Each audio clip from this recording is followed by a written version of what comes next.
Hello students, हमने last topic में light and reflection of light के बारे में पढ़ा था, जिसमें हमने लाइट की properties and laws of reflection, light and laws of reflection के बारे में स्टडी किया। And today we will discuss about image formed by the plane mirror, spherical mirrors and image formation in spherical mirrors. Image formation in spherical mirrors. Now let's start from the topic image formed by the plane mirror. Plane mirrors में किस तरह की image formation होती है? Plane mirror जिसमें कौन से होते हैं, जैसे हम अपने घर में जिन मिरर्स में अपना फेस देखते हैं वो प्लेन मिरर्स हैं। नॉर्मली हम ये सब चीजें हमें विजिबल भी हैं कि हम कैसी इमेज देखते हैं। हमारा जो लेफ्ट हैंड है वो हमें राइट में दिखता है, जो राइट है वो लेफ्ट में दिखता है। तो सबसे पहली बात तो क्या है, इमेजेस जो होती हैं वो लेटरली इन्वर्टेड है। First of all image formed is laterally inverted, laterally inverted. And the next thing, image formed is equal to the size of object. यानी कि जो साइज ऑफ इमेज होगा वो किसके इक्वल होगा, साइज ऑफ ऑब्जेक्ट के, is equal to size of object. For example हम अपनी इमेज देखते हैं तो हम ऑलमोस्ट वैसे ही दिखाई देते हैं, सिर्फ लेफ्ट राइट चेंज होता है हमारा, हम सीधे दिखाई देते हैं। और ठीक है, तो size of image is always equal to size of object. And the next thing is image formed is much behind the mirror. Image formed is much behind the mirror, is much behind the mirror, behind the mirror as the object is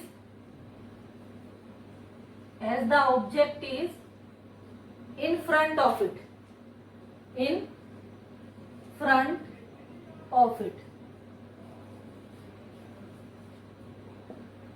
तो क्या क्या देखा हमने, first जो image formed होंगी in case of plane mirrors. Plane mirrors कौन से होते हैं, जिसमें हम अपना फेस देखते हैं, या जो ज्वेलर्स यूज करते हैं ज्वेलरी शॉप के ऊपर। ठीक है, ये सब क्या होते हैं, प्लेन मिरर्स होते हैं। टेलीस्कोप में यूज होता है, इवन सोलर कुकर में भी प्लेन मिरर का यूज होता है। ठीक है, तो सोलर कुकर में इनका यूज होता है, सोलर कुकर्स में, ज्वेलरी शॉप्स पे, शोरूम्स में प्लेन मिरर्स का यूज होता है। और ये जो मिरर्स हैं इनसे इमेजेस कैसी बनती हैं, लेटरली इन्वर्टेड इमेज बनती है।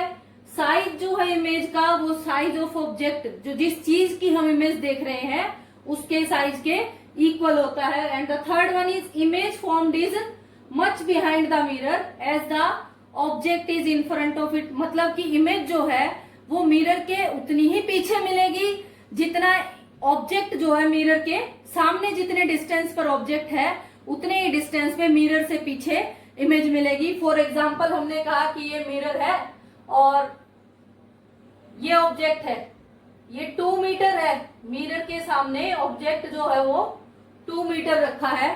तो इमेज कहाँ बनेगी, आप टोटल डिस्टेंस ऑब्जेक्ट से अगर आपसे पूछते हैं तो उसने कहा कि इतने ही पीछे, मिरर के पीछे उतनी ही मिलेगी, तो 2 मीटर ये हो गया और ये टोटल डिस्टेंस क्या हो गया, 4 metre.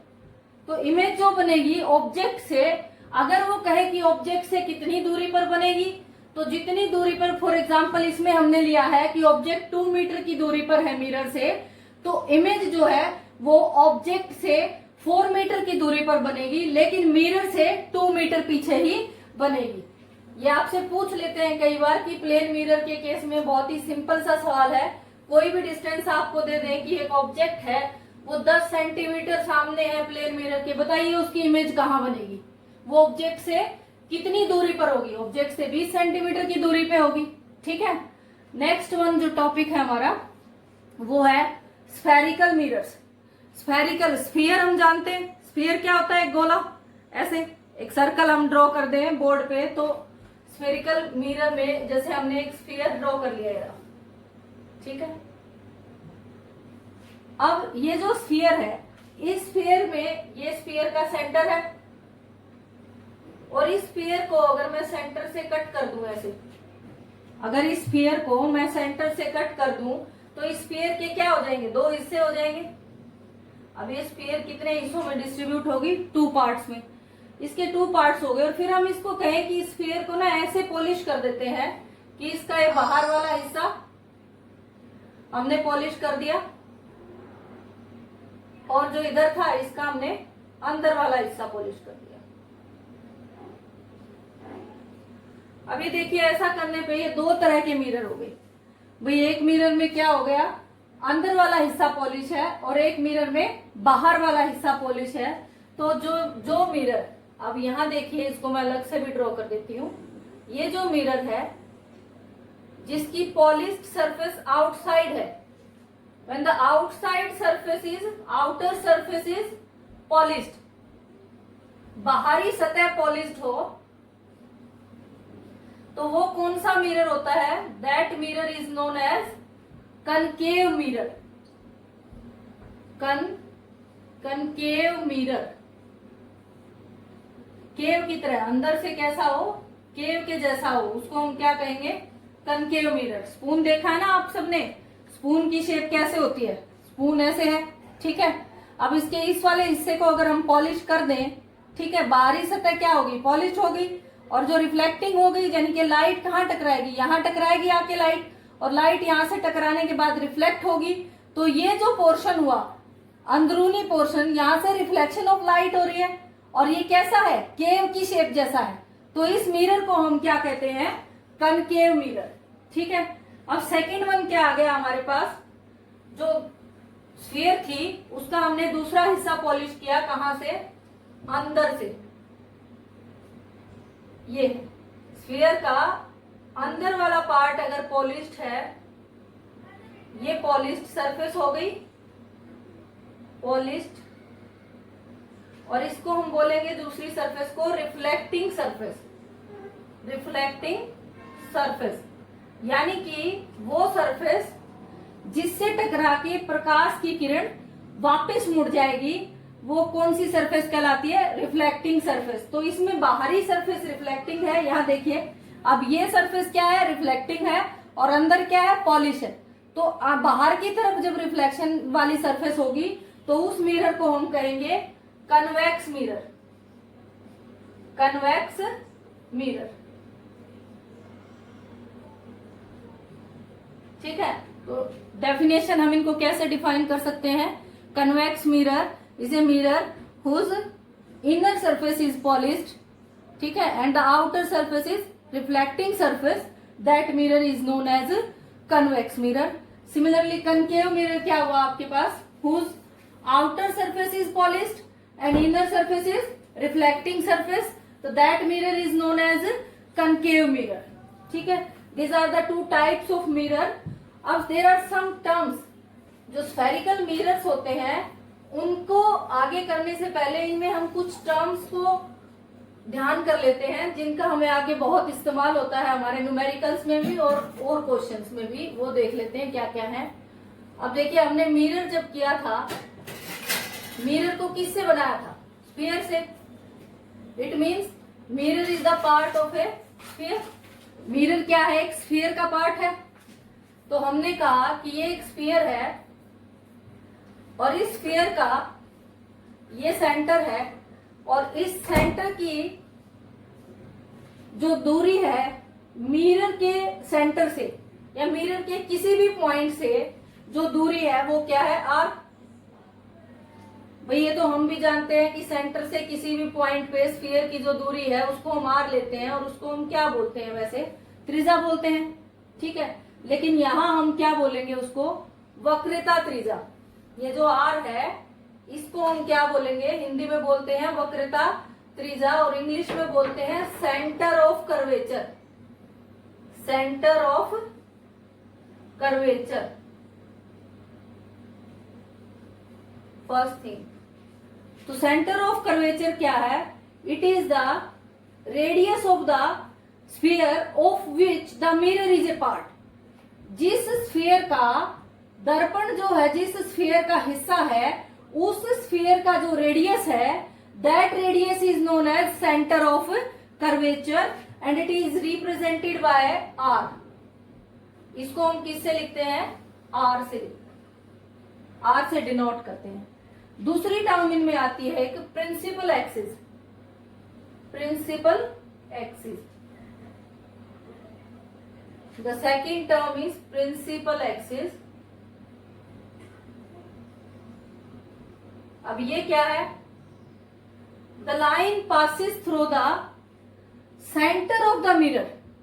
The line passes through the center of the mirror and center of the sphere। अब देखो मिरर का सेंटर कौन सा हुआ? ये पॉइंट मान लेते हैं, this is the centre of the mirror, P। ठीक है, तो जो लाइन मिरर के सेंटर से पास करेगी और स्फीयर के सेंटर से पास करेगी, उसको हम क्या कहेंगे? Principal axis. And the third one is pole. Pole, ये जो पॉइंट P है, इसको हम बोलते हैं पोल। पोल क्या है? It is the centre of mirror. Pole is the centre of mirror. अब दूसरी टर्म्स में सेंटर ऑफ कर्वेचर क्या होगी? यहां हमें पोल पता लग गया, तो सेंटर ऑफ कर्वेचर क्या हुई? Distance from centre to the pole. Pole और सेंटर के बीच का डिस्टेंस क्या है? Centre of curvature. And the principal axis क्या हो गया? The line passing through pole to the centre of sphere is known as principal axis. ठीक है, and the next term is, ये नोट कर लेना, उसके बाद हम आगे देखते हैं आगे क्या है। नेक्स्ट टर्म हमारी आती है एक फोकल लेंथ। फोकल लेंथ,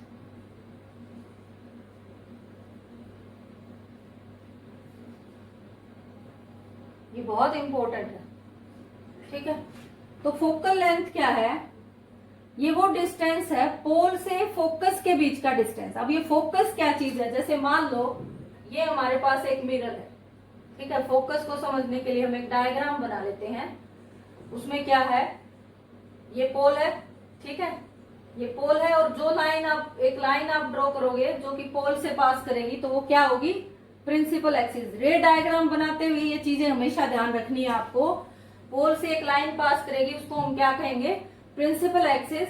और ये प्रिंसिपल एक्सिस है, तो यहाँ हमने मान लिया इधर रेडियस ऑफ कर्वेचर R। ठीक है, इतनी चीजें हम ड्रॉ कर लेते हैं इसके ऊपर। अब फोकल लेंथ में क्या होता है? फोकल लेंथ है पोल और फोकस के बीच की दूरी। अब फोकस क्या है? फोकस का मतलब है एक ऐसी जगह जहां पर आकर लाइट की बहुत सारी रेज मिल जाती हैं। तो मान लो कि सन एक सोर्स ऑफ लाइट है। अगर सन एक सोर्स ऑफ लाइट है, तो सन हमारे यहाँ से क्या है? इनफाइनाइट डिस्टेंस पे, बहुत दूरी पर है। सन बहुत दूरी पे है, तो सन से जो रेज ऑफ लाइट आएंगी, आके वो रेज ऑफ लाइट जो हम इनफाइनाइट डिस्टेंस से रेज ऑफ लाइट दिखाते हैं, वो हम पैरेलल दिखाते हैं। तो वो प्रिंसिपल एक्सिस के पैरेलल फॉल करती है वो रेज ऑफ लाइट। ये फॉल कर गई। ठीक है, ये रेज ऑफ लाइट कहीं इनफाइनाइट सोर्स से आ रही है और ये प्रिंसिपल एक्सिस के पैरेलल आ गई। और जो rays of light principal axis के पैरेलल आ रही होती है ऐसे, वो क्या करती हैं? रिफ्लेक्शन के बाद, रिफ्लेक्शन मतलब क्या है? इस मिरर की सतह से टकराना। इस मिरर की सतह से वो टकराने के बाद एक पॉइंट से होके गुजरती है ऐसे।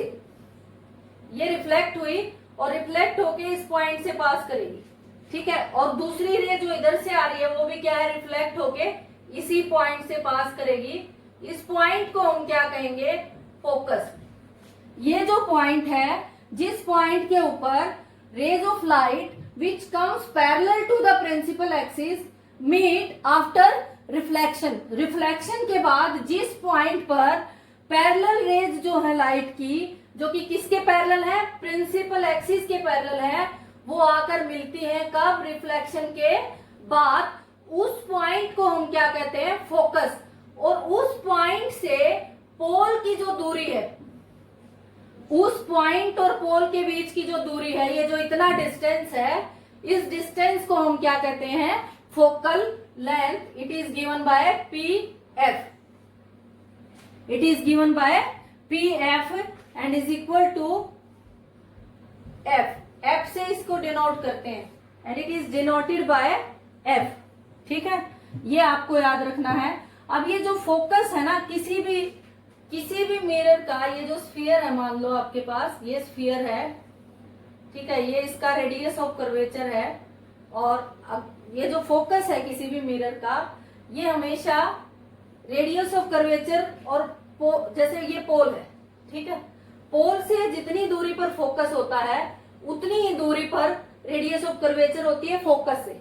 ठीक है, तो यहाँ एक रिलेशन आता है हमारे बीच, हमारे पास रेडियस ऑफ कर्वेचर और फोकस के बीच में. रेडियस ऑफ कर्वेचर और फोकस के बीच में क्या रिलेशन है, रेडियस ऑफ कर्वेचर जो है वो किसके इक्वल है, twice of focal length.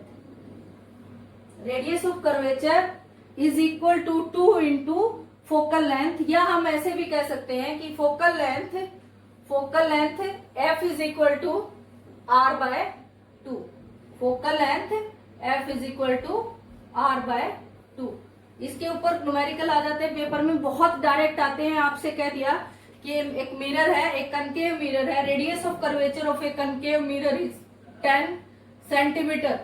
Radius of curvature of A concave mirror is 10 centimeter. Then what is the focal length? What is the focal length of that mirror?